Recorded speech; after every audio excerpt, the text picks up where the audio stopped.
تھی. اگر آپ کو یہ تسلی بخش کلمات نہ کہتی تو ممکن تھا کہ آپ پریشانی میں مبتلا ہو جاتے، آپ کا ذہن منتشر ہو جاتا، آپ فریضہ نبوت کی ادائیگی کے لیے کمر بستگی جس انداز میں کرنی چاہیے کرنے میں ممکن تھا کہ کچھ کوتاہی آ جاتی.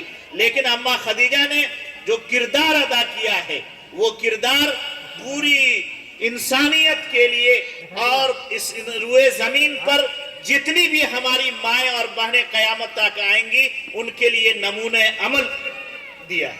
اس لیے اے میری ماں اور بہنوں یاد رکھو یہ اماں خدیجہ رضی اللہ تعالیٰ عنہ ہے.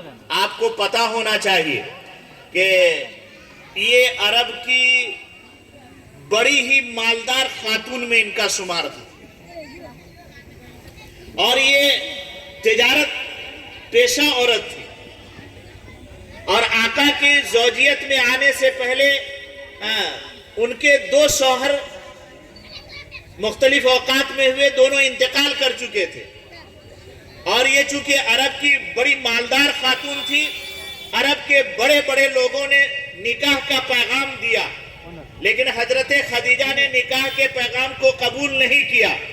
حضرت خدیجہ کا ایک غلام تھا میسرہ، ان کے ذریعے سے حضرت خدیجہ کو یہ خبر ملی کہ محمد جنہوں نے نبوت کا دعویٰ کیا ہے وہ دوسروں کے مال میں تجارت کرتے ہیں، ملک شام لے جاتے ہیں.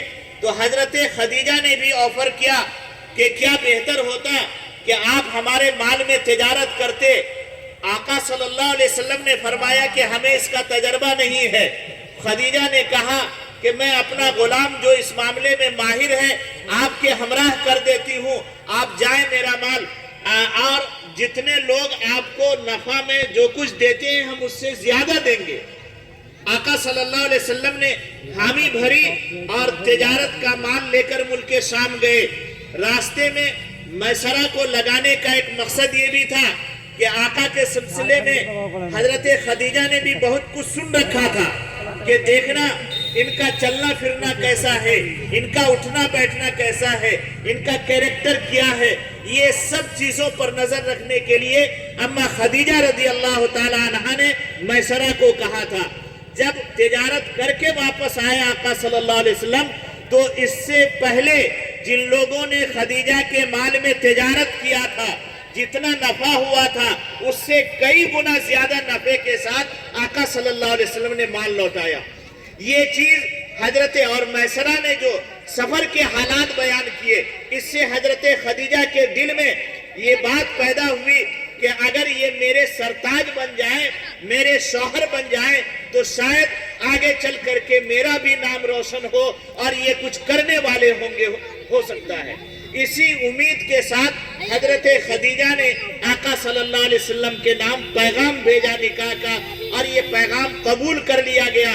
اور جب آقا کی زوجیت میں آئی اور نبوت کا سلسلہ جب شروع ہوا اور اس کی وجہ سے لوگوں نے مخالفت کی تو ایسے مصیبت کی گھڑی میں حضرت خدیجہ نے قدم قدم پر آپ کی مدد کی، آپ کے لیے جان بھی قربان کرنے کے لیے تیار، اور جو مال و اسباب تھے وہ بھی آپ کے قدموں پر نچھاور کرنے کے لیے تیار. وہ خاتون تھی، اللہ تبارک و تعالیٰ نے وہ ملکہ عطا کیا تھا، وہ مقام اور مرتبہ عطا کیا تھا حضرت خدیجہ رضی اللہ تعالیٰ عنہ کا. اور یاد رکھو میری ماں اور بہنوں، حضرت خدیجہ رضی اللہ تعالیٰ عنہ کا ایک واقعہ سن لو اور ہم اپنے بھائیوں سے گزارش کریں گے کہ ان واقعات کو اپنے ذہن میں رکھیں اور گھر جائیں تو ان واقعات کی روشنی پر عمل بھی کریں. اللہ کے رسول صلی اللہ علیہ وسلم نے میاں بیوی کی زندگی گزارنے کے کچھ اصول بتلائے اور آپ نے صرف بتلایا ہی نہیں ہے، کر کے دکھایا ہے، امت کر کے دکھایا. اور جب ان اصول اور ضوابط پر انسان عمل کرے گا کبھی میاں بیوی میں ناچاکی پیدا نہیں ہوگی، کبھی مرد عورت میں جھگڑا نہیں ہوگا.